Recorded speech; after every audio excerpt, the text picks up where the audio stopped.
Hello, welcome to a new unboxing. With a great pleasure, I will present the new Flying3D X6. Okay, you already saw my first unboxing and different video about the big brother of the Flying3D X8. So today I will present the new, very weighted one, the weighted model, the small model of the X8 and X6. So here is the box, exactly or more or less the same than the X8, but much more smaller. What you will find inside? You will find the quadcopter. Look, that is so tiny, tiny. It's very tiny. Look, the big brother. Oh, the parents. Look, the different size. It's huge. Okay, it's so light. You will see later. So okay, so look the difference of the size. It's just amazing. Okay, so the X8, the X6. Okay, so let's focus more on the X6. So what you will find in the box, here is the box, more or less the same. You will find now an instruction manual, well, in color format, in much better English. Okay, you will find the basic information, not all of them, but much better. And at least the green, the color sequence of the LEDs are in color now. Okay, so what you will find a bag with the landing skid. Okay, so they are nice. Well, now they are joined together. Okay, more or less is much better. But the plastic is in matte format. You know, it's soft. Okay, but well, it's more or less flexible. I'm not sure that it will resist for hard crashes, but at least it's okay. So you just need 4 screws to attach them. Okay, so basically like this and like this, and you just need to screw. I will return later. So what you will find also in the bags, you will find a set of props. On the photos it was initially some 3 blades. There are basically, I guess there are some Gen fan props, some 50-30, okay, and the set, yes, I recognize, and the set was spacer, okay. So there are only 2 blades, but it will be okay. So what also you will find the charger, okay, the same that for X8. Well, I'm not a great fan of this one. I'm guessing that maybe can overcharging the battery. So now you will use the 2S format balancer plug there, okay, as well as the cording, the power cord for the adapter. And finally, for the Americans markets, well, in fact, it was for the European, because he's expecting an American format there. So I guess for the American user, you will find more an American socket. Okay, so next, and of course, and the last, you will find the transmitter. It's physically, from an external point of view, exactly the same than the X8 format. An excellent transmitter, very precise and so on, and very smooth. So I will describe later maybe the novelty present in the X6 format. So now let's focus more on the X6. So what you will find, exactly the same shell format, this kind of inverter, okay, kind of aliens, I guess, and you will find the GPS top plate on the upper parts. So that means that this quadcopter got some return to home function as well as the headless functions. So now I want to make a big warning, a big cautions. In fact, it's very teeny, it's not a toy. Okay, you got some brushless motors, okay, and it can spinning very fast, so it can hurt someone. So be aware that don't let children play with it without any parents or any adults around. Okay, so it's very important. And second point, it's very important.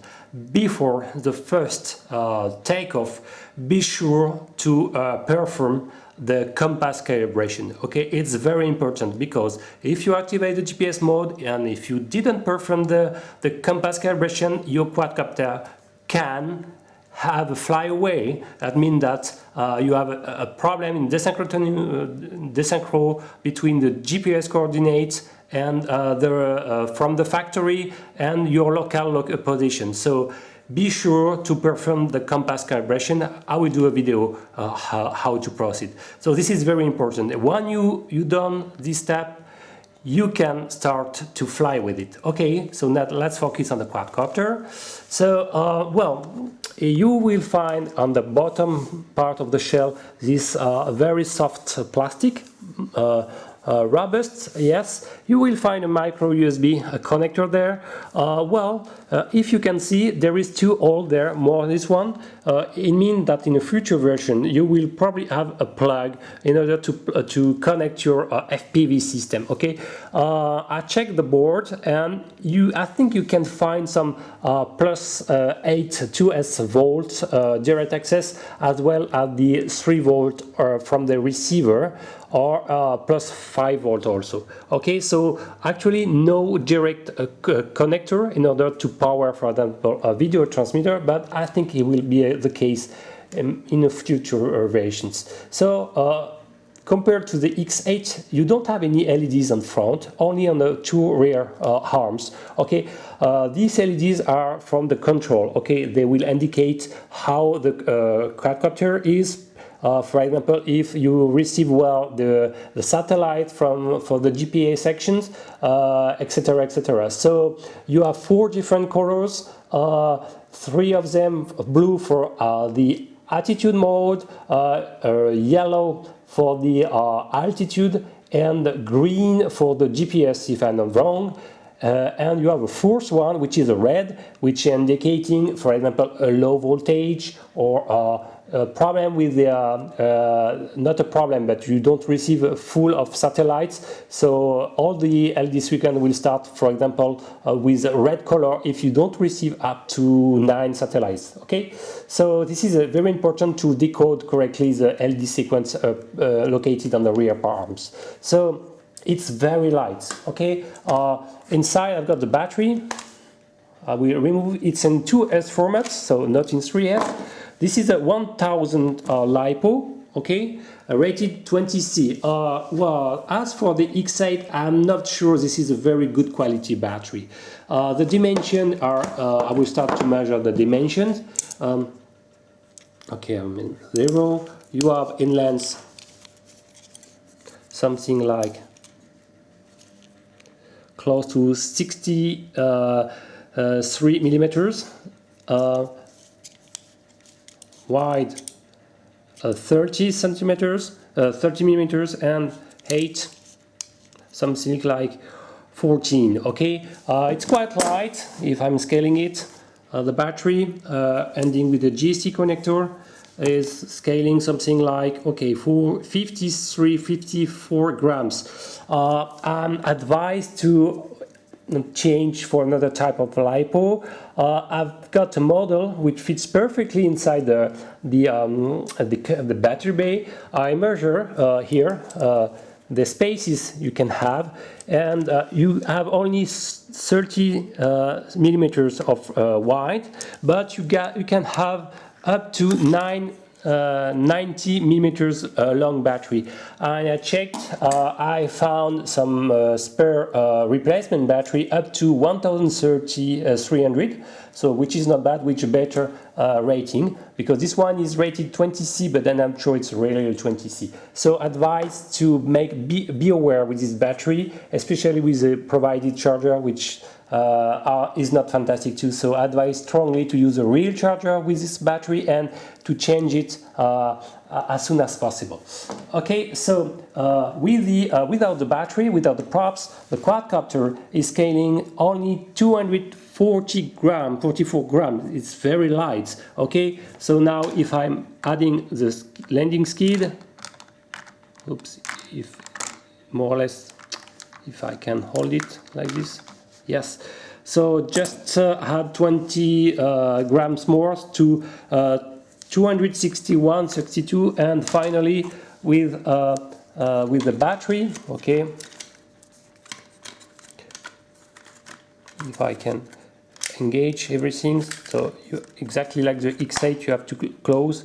So now with the battery, without the landing skid, it's close to 300 grams, and with the landing skid, 315. So add also maybe some weight for the props. Okay, but it's very light, something like, okay, a few grams, not so much more. Wow, it's okay. Probably add maybe like, okay, so 322 grams in a full setup. So it's very light. So it's very good, and compared to the X8, it's close to twice, even more than twice lighter. So I like it.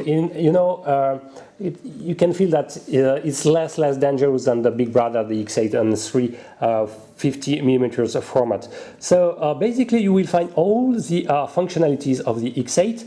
I already told them. So altitude mode, you can have close to 500 or 1 kilometers control range, because inside you will find the same two-way FlySky receiver. Okay, so including the telemetry, it's very important. This one got also the telemetry, especially if you buy the OSD version. I strongly advise, if you don't have the X8, to have the telemetry version. You will be able to monitor the battery voltage of the X6, but also you will be able to read the speed, and the GPS coordinate of your quadcopter is very good if you lost it.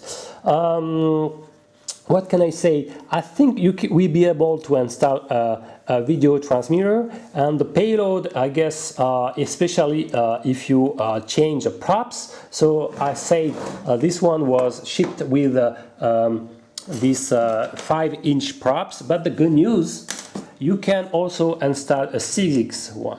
So it don't hurt at all the body shell. So at any moment, so it's very good news. So I already checked that the motor was higher than the upper part of the shell, and you can install some 6-inch props, and it will increase efficiently the thrust of your quadcopter. So I will receive very soon some 6-inch and 3 blades props, some 60-45. So I will make later some video with them, and I guess with such props you will be able to increase your payload and to carry very easily a small FPV setup. So about the motors, they are the main shaft are in 5 millimeters. Okay, and they are exactly scaling. If I measure the external, the 25 millimeters. Okay, so they are quite standard. I think they are working in 2S and 3S format. But about the ESC, actually I already disassembled it. The ESC are very tiny. I'm not sure they can support 3S format. So be aware that I'm not sure that it can support it. About the interior, you will find the same option that the X8. So you will find there the main plate, main PCB, and on the top you will find all the electronics, and this X6 format got exactly the same flying controller than the X8. It's a Big Shark model based, the X4, which is a small derivative of their X8. With this one, with this X6 quadcopter, you can use also the ground station software provided with the X8. It's working, okay? So I will make a demonstration. So first you have to install the battery, okay? Turn on the transmitter, okay? Oops. Okay, and to turn on the quadcopter, you will hear the music of the ESC. Okay, it reminds me the IMAX ESC, but more or less the same. So as you can see, you will find the same informations that the X8, but the main novelty, if I'm pressing the menu, okay, if I go to the system, and if I look to the firmware version, you can see this transmitter shipped with the X6 is now with the 1.3 version of the firmware, so very rated recently.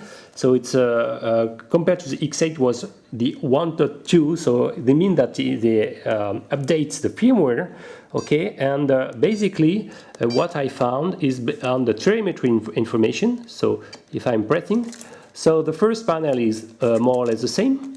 But the novelty here, remember maybe for the X8 user, you have a state one, okay, but now you have the V speed, I guess for vertical speed. So you will find now the yaw, the pitch and the roll, and it's working. As you can see, I'm moving the quadcopter, and the telemetry information is now perfectly displayed. So two novelties, the V speed and the, yes, I think it's the yaw rate, which is now displayed.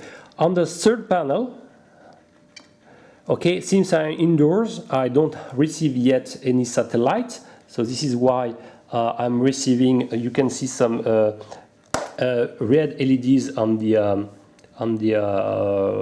flash, starting to flash red, because I'm not receiving any satellites.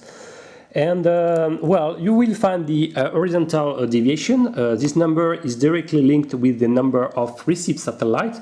The more satellite you will receive, the lower this value is. It means that you will stabilize horizontally the quadcopter and at a given altitude, okay, and you will find the edge course. Finally, what you will find also the real true longitude and latitude value of the GPS. Okay, so basically this is, you have two novelties: the presence of the yaw rate monitoring as well as the vertical, I guess, speed. Okay, so now if I'm using a cable, okay, and a USB cable, yeah. Okay, I will be able to use the ground station software. Okay, I will use my laptop, and I will start the software.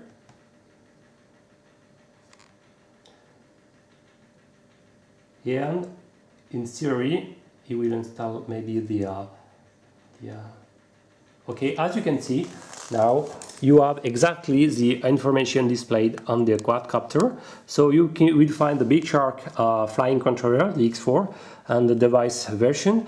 And you also, on the quadcopter, now you have a firmware version to 1.29, okay, which is a new version compared to the X8 was to 1.20, okay. And the hardware version is more or less the same, and you will find all the parameters associated.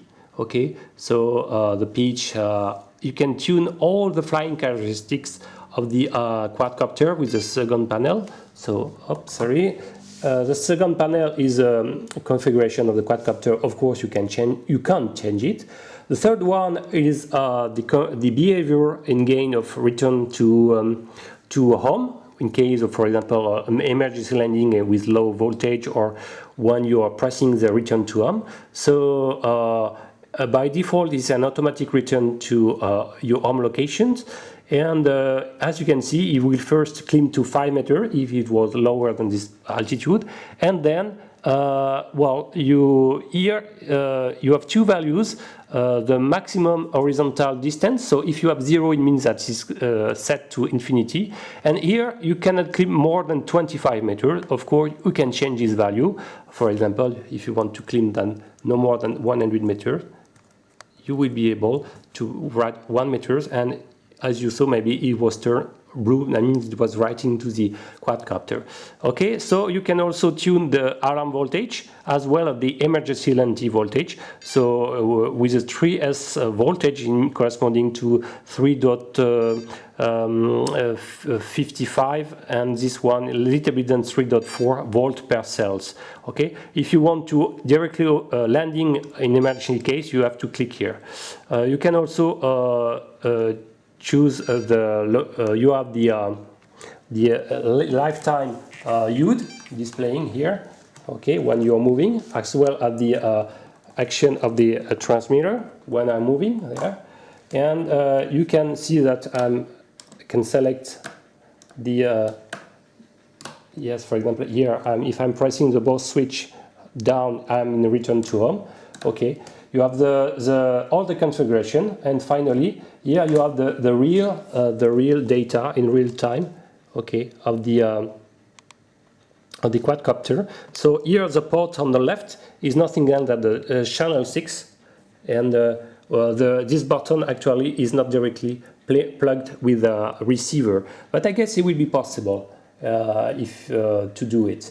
Okay, so I will hand this unboxing and very quick testing. So be sure to check my compass calibrations and video, as well as the binding procedure, which is a little bit tricky for this model, and different in-flight video. Okay, thank you for watching. If you like this video, please subscribe my channel. Bye bye.